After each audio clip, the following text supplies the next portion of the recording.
जो चह अथवा पद निर्वाण प्रेम सहित सो यह कथा करौ श्रवण पुट पान। महिमा नाम रूप गुण गाथा सकल अमित अनंत रघुनाथा। तीरथ अमित कोटि संपावन नाम अखिल अघ पूग न सावन। जो नहाई चाह यही सर भाई सो सत्संग करहु मन लाई। सकल सुमंगलदायक रघुनायक गुण गान सादर सुनहि ते तरहि भव सिंधु बिना जल जान। नाम लेत भव सिंधु सुखाहि नाम लेत भव सिंधु सुखाहि। करहु विचार सुजन मन माहि नहीं कली कर्म नहीं कली धर्म न भगति विवेको राम नाम अवलंबन एको। परम पावन श्रीमद् रामचरितमानस अष्टोत्तर शत अखंड मानस पारायण पाठ महायज्ञ में हम सब हरिभक्त भगवान की अहेतुकी कृपा से सहभागी बने हुए हैं, बरभागी बने हुए हैं। खजाना वाले को पता नहीं होता रकम कितनी है और इसका मोल कितना है। जिनकी वाणी से जिनकी जिह्वा से मानस की ये चौपाइयां नित्य नित्य गायन हो रहा हो, उनके पुण्य का क्या ठिकाना। श्रोताओं की महिमा तो हमने गा ही दी। सादर सुनहि थे तरहि भव सिंधु बिना जल जान। जहाज की जरूरत नहीं पड़ेगी। सागर कहा है जगत को, भव सागर है यह भव सागर। साधारण नदियों को तरने की जरूरत होती है। समुद्र में आप देखते हैं बड़े बड़े बोट चलते हैं, यह तो भव सागर है, कर्मों का सागर है। उथल पुथल ऊंचा नीचा बहुत कुछ है, कांटे हैं कंकड़ है, दूभर रास्ता है, अनंत लहरें हैं इस जीवन यात्रा की। पर सादर सुनहि ते तरहि भव सिंधु बिना जल जान। भगवान की लीला कथा सुनने का यदि कोई बरभागी जीव सहज अवसर प्राप्त करे और आदर भाव श्रद्धा समर्पण पूर्वक भगवान की लीला कथा को श्रवण करे तो बिना किसी साधन के वह सहज ही भगवत धाम को प्राप्त कर सकता है। इससे बड़ा, इससे सहज, इससे सरल और सुलभ साधन हमारे लिए और कोई नहीं है।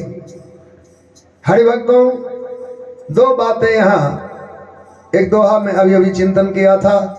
श्री राम चरण रति जो चाह अथवा पद निर्वाण प्रेम सहित सो यह कथा करौ श्रवण पुटपान। भगवान की भक्ति पाना बड़ा ही कठिन है और मुक्ति पाना तो कठिन है ही। साधकों के जीवन में मुक्ति साधने के लिए बड़े प्रयास किए जाते हैं। गुफा कंदरा, गृह त्याग पूर्वक, बलकल और निरावरण वेश को धारण करके, उदासीन सन्यासी आदि परंपराओं का पालन करके जिस निर्वाण, जिस कैवल, जिस मोक्ष को पाना उनके लिए भी संदेहास्पद रहता है, मिले अथवा न मिले। ऐसी मुक्ति और कठिनतम भक्ति यदि जीवन में सरलता से हम पाना चाहें, उसका सरल उपाय यही है। यही उपाय है। और यह सत्संग भगवान को साक्षात्कार कराने वाला है। श्री राम चरण रति जो चाहा, चाह शब्द लगाया गया है। ना चाहे तो उसको क्या, कोई चाहे तो साधन यही है। श्री राम चरण रति जो चाहा, अथवा विकल्प से पद निर्वाण, भगवान के चरणों में प्रेम चाहे अर्थात भक्ति प्राप्ति करने की अभिलाषा हो तो ही, अथवा कोई केवल मुक्ति चाहते हो, दोनों ही लाभ के लिए उपाय क्या है?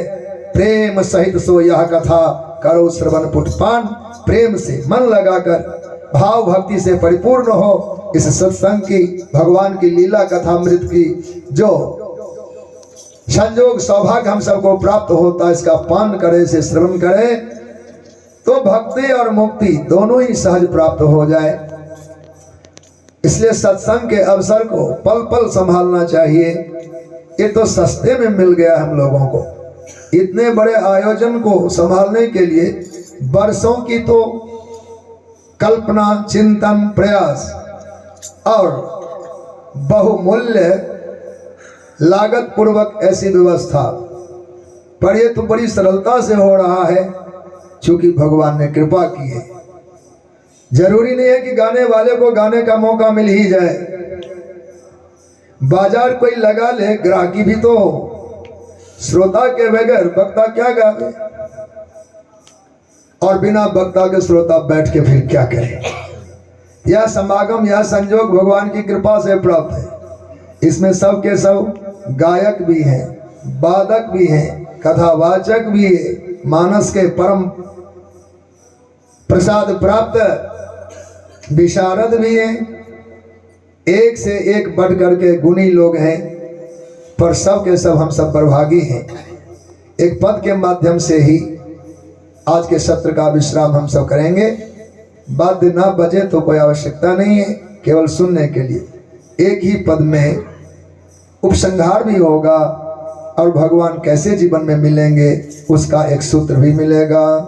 भजन श्याम सुंदर का करते रहोगे, भजन श्याम सुंदर का करते रहोगे, भजन श्याम सुंदर का करते रहोगे, भजन श्याम सुंदर का करते रहोगे। संसार सागर से करते रहोगे, तो संसार सागर से करते रहोगे। ना होगा कभी क्लेश मन को तुम्हारे, ना होगा कभी क्लेश मन को तुम्हारे, ना होगा कभी क्लेश मन को तुम्हारे, ना होगा कभी क्लेश मन को तुम्हारे। जो अपनी बड़ाई से डरते रहोगे, जो अपनी बड़ाई से डरते रहोगे, भजन श्याम सुंदर का करते रहोगे, भजन श्याम सुंदर का करते रहोगे, भजन श्याम सुंदर का करते रहोगे, भजन श्याम सुंदर का करते रहोगे। तो संसार सागर से तरते रहोगे, तो संसार सागर से तरते रहोगे। चढ़ोगे हृदय पर सभी के सदा तुम, चढ़ोगे हृदय पर सभी के सदा तुम, चढ़ोगे हृदय पर सभी के सदा तुम, चढ़ोगे हृदय पे सभी के सदा तुम। जो अभिमान गिरी से उतरते रहोगे, जो अभिमान गिरी से उतरते रहोगे, भजन श्याम सुंदर का करते रहोगे, भजन श्याम सुंदर का करते रहोगे। तो संसार सागर से तरते रहोगे, तो संसार सागर से तरते रहोगे। मिलेंगे ही एक दिन वो बेशक मुरारी, मिलेंगे ही एक दिन वो बेशक मुरारी, मिलेंगे ही एक दिन वो मोहन मुरारी, मिलेंगे ही एक दिन वो मोहन मुरारी। जो सत्संग पथ से गुजरते रहोगे, जो सत्संग पथ से गुजरते रहोगे, भजन श्याम सुंदर का करते रहोगे, भजन श्याम सुंदर का करते रहोगे, भजन श्याम सुंदर का करते रहोगे, भजन श्याम सुंदर का करते रहोगे। तो संसार सागर से तरते रहोगे,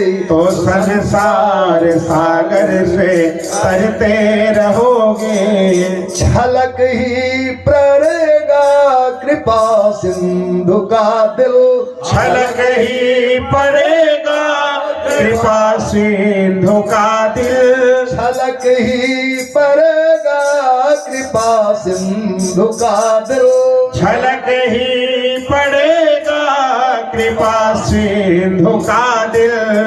एक बिंदु से रोज भरते रहोगे, जो दृग बिंदु से रोज भरते रहोगे, भजन श्याम सुंदर का करते रहोगे, भजन श्याम सुंदर का करते रहोगे, तो संसार सागर से तरते रहोगे, तो संसार सागर से तरते रहोगे, तो संसार सागर से तरते रहोगे, तो संसार सागर से तरते रहोगे, तो संसार सागर से तरते रहोगे। पद वाला सहज ही है और सबने समझ भी लिया होगा। ऐसे में एक बार दोहरा देने की आवश्यकता लगी हमको। भजन श्याम सुंदर का करते रहोगे तो, नहीं तो नहीं तो एक एक शब्द पर में बल दिया गया। भजन श्याम सुंदर का कर लिया, नहीं कर लेंगे, नहीं करते हैं, नहीं करते रहोगे। आसन्न क्रिया है, निरंतरता है क्रिया में। तैरना और तिरना, तैरना और तरना, तरना क्रिया मुक्ति, तैरना जल में तैरना, तैरना और तरना समान क्रिया है। हम तर सकते हैं पर कैसे? तैराक की गति से। नदी में कोई दूसरी किनारे पर जाना चाहे और वह तैरने वाला एक बार पानी में हाथ चलाकर रुक जाए तो क्या आशा करें कि अगला किनारा छू ही लेगा या डूब ही जाएगा? तैराक को प्रतिपल अपने हाथ चलाने ही पड़ते हैं और क्रमशः हाथ चलाते चलाते वो दूसरी किनारे तक जाता है। सावधान साधकों, ऐसे भजन करते करते करते भवसागर का दूसरा किनारा मिलेगा, नहीं तो अटक भी जाएंगे, लटक भी जाएंगे, भटक भी जाएंगे और गटक भी जाएंगे। इसलिए करते करते करते तो फिर तरते तरते तरते रहोगे। भजन करते करते करते करते रहोगे तो संसार सागर से तरते तरते तरते रहोगे। प्रतिपल आसन्न क्रिया है, निरंतरता है क्रिया में।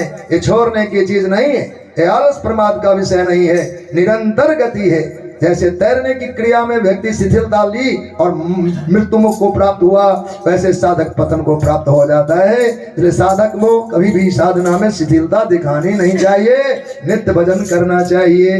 भजन में बाधक बहुत से पदार्थ हैं जिसका बीच में विचार कर लिया गया, संपुट दे दिया गया है। कहा भजन तो करते लेकिन आज मन खराब है। भजन तो करते पर आज मन खराब है। ये मन क्यों खराब हो जाता है? मन खराब होने की बीमारी भी बताते और दवा भी बताते। इस निचली पंक्ति में कहा न होगा कभी क्लेश मन को तुम्हारे, न होगा कभी क्लेश मन को तुम्हारे, तुम्हारे मन को कभी दुख होगा ही नहीं। कहा क्यों और कैसे? का एक दवा है। वह क्या? जो अपनी बड़ाई से डरते रहोगे। जहां बड़ाई का अवसर आवे तो वहां से उठ के कहीं और चले जाओ, मेरे नाम आ गए। जैसे नवकन्या का विवाह होना हो और घर वाले चर्चा उठाए तो बेटियां घर चली जाती हैं, सुनती नहीं। ऐसे अपनी प्रशंसा होने लगे सभा छोड़ के चल देना चाहिए, प्रशंसा सुनने की चीज नहीं है। ठीक, जब अपनी बड़ाई से डरते रहोगे तो ना होगा कभी क्लेश मन को तुम्हारे। अपनी बड़ाई की भूख ही हमें दुखी रखता है। 1 रुपया बड़ाई चाहिए, 90 पैसे आए तब भी दुखी, 90 का फायदा नहीं, 10 का नुकसान दिखाई देता है। हमेशा व्यक्ति प्राप्त धन को बहुत ना मान करके आशा आकांक्षा के बल पर दुख को मोल ले लेता है। इसलिए बड़ाई से जो डरता रहेगा उसकी प्रसन्नता कभी बाधित नहीं होगी। अब रही बात, चढ़ोगे हृदय पर सभी के और सदा तुम, सबके हृदय पर सदा का वास आपका होगा। हृदय पर माने सबकी 3 शक्तियां हैं, अविद्या, लक्षणा और व्यंजना। ये सब अर्थ लगाने में बहुत जोर पड़ते हैं। एक बद्रीनाथ के पंडा जी आए या हरिद्वार के पंडा जी आए आपके गांव में और कहा गंगा पर घर है, गंगा पर घर है। ये अविधार्थ है, अविधा अर्थ है। गंगा पर घर होता है क्या? फिर क्या माने, समझ अपनी लगानी पड़ेगी। साधु कहते हैं मेरा गंगा पर घर है, गंगा तो जल की धारा है, गंगा पर तो घर नहीं हो सकता। तो क्या अर्थ लगेगा?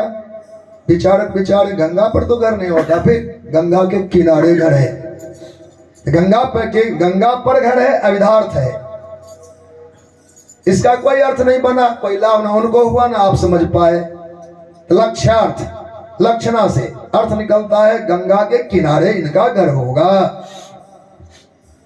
गंगा के किनारे इनका घर है, इतना आप समझ भी लिए तो उन्हें क्या लाभ मिला? जिन्होंने कहा गंगा पर घर है, इसका तीसरा व्यंजनार्थ होता है। व्यंजना शक्ति शब्द की है।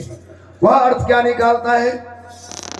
गंगा पर घर है तो आपने समझा गंगा पर नहीं, गंगा के किनारे घर है, पर इससे उनका कोई मतलब सिद्ध नहीं हो रहा है, उन्हें कुछ मिल नहीं रहा है। तब अब क्या होगा? लक्ष्यार्थ से ही व्यंजनार्थ निकलता है, गंगा के किनारे घर है। इतना कहकर कोई आगे ब्राह्मण साधु चुप हो जाए तो आप अपने विवेक से सोचो कुछ कहना चाहते। तात्पर्य यह है कि हम सामान्य ब्राह्मण नहीं, गंगा के किनारे मेरा घर है और गंगा के किनारे के ब्राह्मण की सेवा दक्षिणा करने से पुण्य बहुत लगता है। मेरी सेवा करो, मेरी सेवा करो, ये व्यंजनार्थ है। इसलिए चढ़ोगे हृदय पर। हृदय पर क्या चढ़ेगा? ये अविधार्थ है।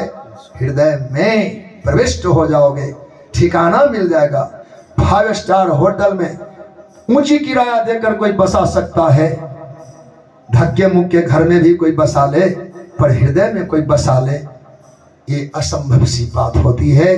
किसी के हृदय में जगह बनाने के लिए आपको क्या चुकानी पड़ेगी? का अहंकार का त्याग करना पड़ेगा। चढ़ोगे हृदय पर सभी के और सदा तुम जो अभिमान गिर से उतरते रहोगे। अहंकार एक ऐसा पर्वत है जो धरती को दिखाई नहीं देता, धरातल पर वो आता है जो समतल में उतर के आवे। अहंकार पर चढ़ने वाला वे जीव, अहंकार के पर्वत की शिखर पर चोटी पर ठहरने वाला जीव हृदय धरातल पर उतर कर आता नहीं, किसी के हृदय में जगह पाता नहीं। जब भी आपको घर चाहिए तो फिर हिमालय से अथवा उस गिरी से, अहंकार पर्वत से उतरना पड़ेगा। जीवन में अहंकार का त्याग नहीं करे तो उसके 4 घर भी नहीं बसते। और बहुत का तो कहना क्या, हृदय में घर बनाना, इसके लिए अहंकार शून्य होने की आवश्यकता है। तीसरी पंक्ति है, मिलेंगे ही एक दिन वो बेशक, बेशक मैंने निश्चित, मिलेंगे ही एक दिन वो बेशक मुरारी, जो सत्संग पथ से गुजरते रहोगे। आपके अपने हैं, रिश्ते नाते के लोग हैं, पहचान वाले भी हैं, व्यापारिक पहचान भी है, आसपास के भी लोग हैं, पर रोज आपका मिलना नहीं होता। आपको होली दिवाली राम राम करने बेशक आते हैं या आप जाते होंगे तो 2 बार ही राम राम करने का अवसर आता है, लेकिन कदाचित आपने सुबह घूमने की आदत डाल ली हो, पास वाले मैदान में आप भी जाते हैं, पड़ोसी तो सभी जाते होंगे। आपको होली क्या दिवाली क्या, रोज की होली रोज की दिवाली, राम राम जी तो राम राम जी, ये रोज रोज राम राम में मिल रही, चूंकि वो भी टहलने आते और अभी टहलने जाते हैं। तो जैसे सुबह में स्वास्थ्य की कामना लेकर लोग मैदान में और उद्यान में घूमने जाते और बहुत से लोगों की राम नामी मिल जाती है। ध्यान रखना, ये वही मैदान है, यही पार्क है, सुबह घूमने की सैर की जगह है सत्संग, जहां आप घूमते फिरते आ जाओगे तो कन्हैया घूमते फिरते मिल जाएगा।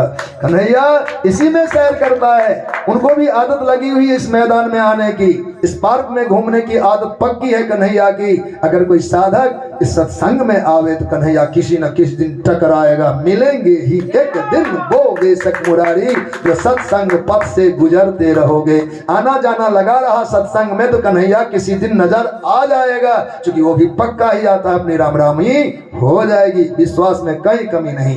अंतिम बात है, भगवान के लिए सारी बातें अनंत अनंत अनंत कहा गया, रूप सागर, गुण सागर, अमुक अमुक, सब में सागर लगाया, पर भगवान का हृदय बड़ा छोटा है। कितना छोटा है का छलक जाता है बहुत जल्दी, छोटे बर्तन में थोड़ा ही पानी डालो छलकता है, ऐसे भगवान के सब कुछ विशाल विशाल विशाल है, पर हृदय बहुत छोटा है। जो लोग जल्दी भावुक होते कहते बड़ा हृदय का छोटा है, पिघल जाता है। आजकल एक भाषा इमोशनल, अरे इतनी भावुकता है, कहो कि आंसू टपक जाएगा। तो भगवान इतने ही इमोशनल हैं, उनको तो 2 बार कोई गिड़गिड़ाया नहीं, रोया नहीं, क्या है नहीं है सब भूल जाते हैं, फिर वो टपकने लग जाते हैं, उनका हृदय भर जाता है। छलक ही पड़ेगा कृपा सिंधु का दिल, तो दृग बिंदु से रोज भरते रहोगे। रोते रोते तो आंखें खराब हो रही हैं लोगों की, पर जगत के लिए रोता है। भगवत प्रेम में कोई एकांत में 2 आंसू राम नाम पर बहा देवे, भगवान श्री सीताराम राधा गोविंद के चरणों में प्रेम से पुलकावली से ओतप्रोत होकर के 2 आंसू छलका देवे, तो उनका हृदय भर जाएगा। और भरा हुआ पात्र फिर छलकता है। जब भगवान आपके आंसू की धार से भर लेंगे हृदय को, तो फिर छलकाना शुरू करेंगे। छलकना क्या है? भगवान की कृपा की वर्षा होगी, चाहो सो प्राप्त कर लो। छलक ही पड़ेगा कृपा सिंधु का दिल, जो दृग बिंदु से रोज भरते रहोगे। भजन श्याम सुंदर का करते करते करते करते रहोगे तो नहीं, तो नहीं, करते रहोगे तो संसार सागर से तरते रहोगे। बोलो भक्त वत्सल भगवान की। सीताराम जय सीताराम, सीताराम जय सीताराम।